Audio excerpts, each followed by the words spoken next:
I would like to see us the same as these other nationalities. I come from a small town in South Carolina, Marion, South Carolina. Okay. Yeah, I'm familiar with Marion. And I go through Marion, and I come through, and I see stores that were owned by white people years ago, because they own all the major stores. And every gas station today in Marion is owned by Indian nationality. Nothing's wrong with that. Indian nationality. The grocery stores, Indian nationality. The little mom and pop stores, Indian nationality. Now, you mean to tell me that if you've grown up, but you didn't see these stores, and knowing that the owners of these stores were getting older and were probably looking to sell? Yeah. I sometimes wonder if we don't pay attention to what's going on. I got a good friend of mine. He's actually been on my podcast before. He goes by the nickname of Mr. Shoe, but he had a science background and opened up first a shoe store, and now he's an upholstery person. But he was telling many of us about what he saw as the growth in the Triangle, and particularly in Durham. And that growth has grown exponentially from what he thought it was going to be. And he's told several of us, I would even argue myself included, that, y'all need to get involved, even if you team up and try to find a way to invest. And we're seeing more and more of, lack of a better term, white America and other societies that are investing in that downtown that is growing by leaps and bounds. And there are very few of us that are involved. And then people are now saying, woulda, shoulda, coulda. And he and others are looking like, I told you then, but you didn't want to listen to me. That's the same way in the town I was in. There was a gentleman that owned the liquor store who had been there for years, and myself were the only ones. And back during this time, well, the reason I bought this store, because this store had been there for ages and everyone knew the store. But there were stores, vacant stores up and down that strip. And you go through there now and walk in, none of them. The only store that's left that's black owned is the eyeglass store, and that's it. Out of about maybe 50 stores in and around the region, wrapped around a major supermarket. But so when you look at that and you're thinking, and then you hear, so I got into like a little back and forth online last night, and someone was saying, yeah, they're just coming in and taking over. I said, taking over what? Because the store is vacant, they come in and rent the store? Have you ever considered putting some money together, putting everything on the line, and going and renting a store? It's the same thing. It isn't brain surgery. Right. Even if it's a grocery store, you rent the store, you put some shelves in it, you fill it up with grocery items, and you mark it up. Yep. Now, you mentioned venture capitalists, and I think that that's a wonderful thing, and I know some people that are involved in that and have had tremendous success getting venture capital. I was just wondering if you had any advice for getting that to people that might be listening. But then I'm also hearing a lot of people that are getting very caught up in what I call the quick fix kind of economy, and I'm not saying that it's not successful, you may have certain opinions on it, but they're getting caught up in the whole Bitcoin kind of economy. So I was wondering what you think of these kind of like get quick kind of schemes, because in my mind, that's what they are. They're get quick schemes. No, you know what? And this is my version of it. Success is a grind. Mm-hmm.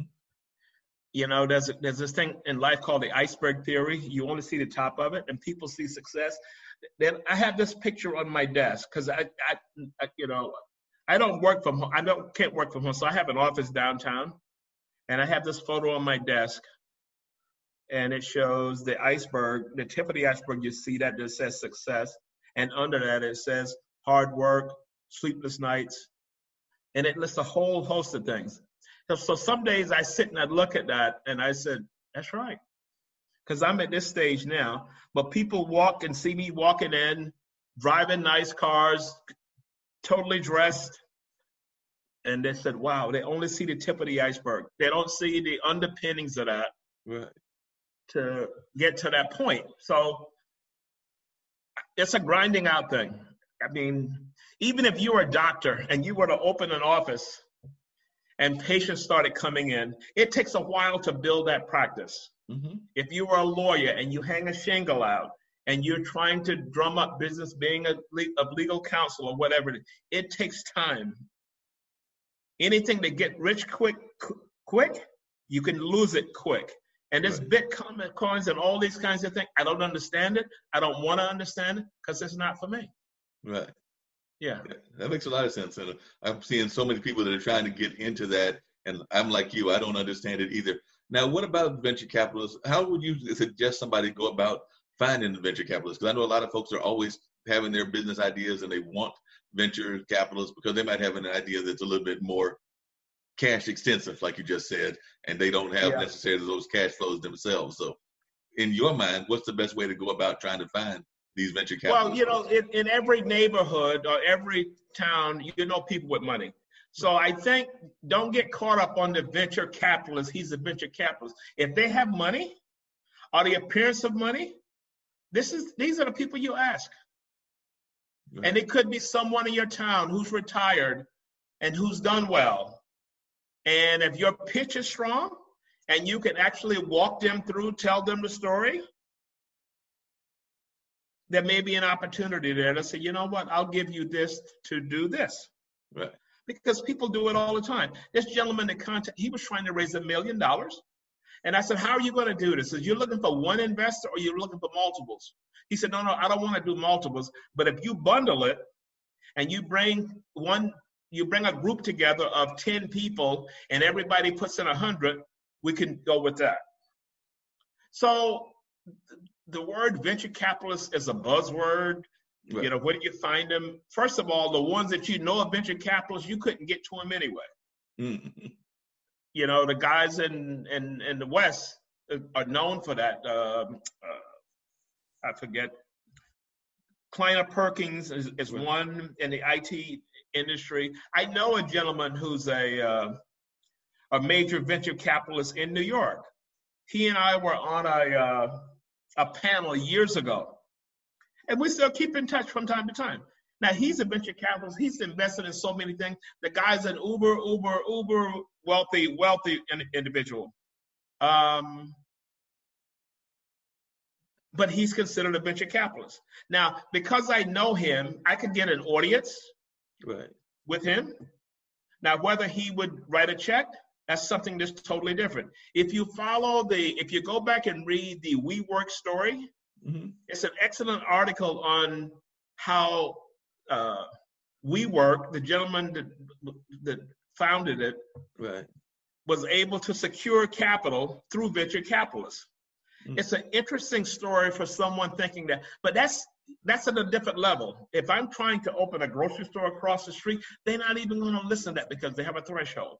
They will only fund deals 5 to 10 million up. So when you call yourself a venture capitalist, you're in a totally different category. That's like trying to buy a car or trying to buy a Mercedes. Right. So that's the top of the food chain. Yeah, because I sometimes wonder, I'm here, like I said, in Durham, and of course Chapel Hill is nearby, and sometimes we have people here that are always complaining about the athletes because, of course, Duke and UNC have provided tremendous success in the athletic field that have gone on to professional athletics, and they're always wondering, why aren't these people coming back and investing in their community? And I'm sitting there going like, they're trying to survive on their own things, and a lot of them, in my opinion, don't even have that great of business expertise themselves. So a lot of times they're not the best business people in the world. Yeah, that's why they go broke. Right. So often. But let me just say this because I hear that a lot. Yeah, well, Oprah should be doing this, or Bill Cosby. You know what? You don't know what these people do on their own. Right. You don't know what they're funding on their own. And lots of times people that are in that category are doing things that they don't want their names to be attached to it. If they write a check to send something out, the ones you should be suspect of that's always on the news is showing you, I'm giving $5 million to this, because the real authentic person, you never know that. Right. They would. So when you look at an athlete and say they're not doing anything, they're doing what they're supposed to be doing, but just because it's not all over the news, or they won't take an audience with you to listen to some harebrained scheme. No. Mm-hmm. Yeah. Just out of curiosity, what's the craziest, I'm sure you've had some, what's the craziest scheme that somebody has approached you with that you were just shocked that they even tried to approach you with that scheme? Because you've been in the business world for a while, so I'm sure you've had some that you just... Yeah, and one pops out of my mind, had this harebrained idea. And one of the things that I tend to read a lot, I read business articles and I read about people who were venture capitalists. I read about businessmen who made it and kind of things they go through. And one of the gentlemen said, he said, when I analyze a deal, he said, lots of times even everyone is going to fudge the numbers somewhat. Mm-hmm. But I want to listen to the compassion. I want to listen to whether you thought this through and whether it makes sense. The words you use. So I'm saying this to preface what I'm getting ready to say. So this brother has been a friend of mine for years and years. And he pitches me the other week, a couple of months ago, about this idea that he wants to do. I won't go into what the idea was. He wants to do this because he wants to make enough so he can come visit me in Dubai. He wants to become rich, and he wants to become this, and he wants to become this. Nothing about the business model. And he's going on and on and on. So finally, when he finished, I said, you know what? I said, I'm not interested in it. I said, but I tell you what, don't focus on the wealth. Don't focus on trying to attain wealth. Focus on having a strong business model that you could explain it to anybody and it makes sense. I said, because you ramble over 10 different, and he has a Wharton MBA. Wow. And I said, you've been rambling for the past 6 months with these emails you're sending me. And the running theme is that I want to get this off the ground so I can be wealthy to build a legacy for my family. It sounds like he was when I see the email come in, I said, do I read? No, I'll read it next week. I said, because I'm not in the mindset to go through this foolishness. Wow, it sounds like he was concentrating more on the whole concept of being wealthy versus on whatever the product was, and whether it's a product exactly or whether it's a service. Because being the entrepreneur. Right. You know, the buzzword, yeah, I'm an entrepreneur. Somebody said, oh, yeah, Ron's an entrepreneur. I said, no, I own a business and I'm trying to make a business successful. That's what I do. Don't put me in those terms.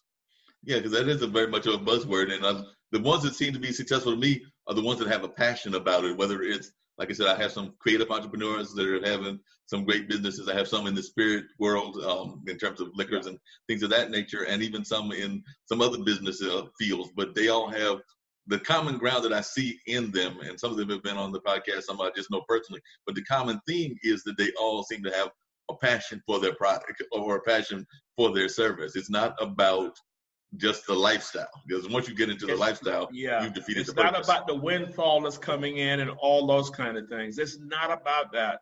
You know, my father, I grew up in Marion, South Carolina, and my father owned a taxi company. And I used to drive taxi on weekends, and I always, when I fly into a country, I enjoyed riding with the taxis and tell them my story and, you know, that kind of thing. But I always watched him, very successful at what he did. That led into other things, owning property and partial interest in a liquor store, but just a hardworking guy. And he could not even spell the word entrepreneur. Mm-hmm. But he was a classic example of someone, 8th grade education, but who was extremely successful in that little town and made a damn good living and gave all of us a good living. And I learned more from him than I learned at Benedict College in South Carolina, NYU in New York City. Wow. That's right. Yeah. But no buzzwords, no nothing. This is what you got to do. You have to do this. If you want to be this, you do this. And it was always like when he would come in at night at the end of the day, and, you know, I'd always get right under him, and he's telling me about this and about that. And I was soaking it in like a sponge. Nothing flashy. Yeah, and that's the kind of people that I've always been admired of, those people that aren't flashy. Because one of the things that you probably learned in entrepreneurship is, you mentioned earlier, having worked with Martha Stewart, and I think one of the greatest things about entrepreneurs is that they're resilient. I mean, she was, you know, convicted and everything else, and now she's coming back just as strong as she was before she went into prison. Well, the business is a shell of what it used to be. Right. But she has made it. I mean, so when I said earlier I stayed there for 9, close to 10 years, it was the best job I ever had because I just really enjoyed working there. It was a young company, entrepreneurial company, and we were always doing things, going into a new business, and it was so exciting. And I've never had a job that I enjoyed as much as that. But it came to a point, after she came out of jail and all the disruption that was going in, and they were trying to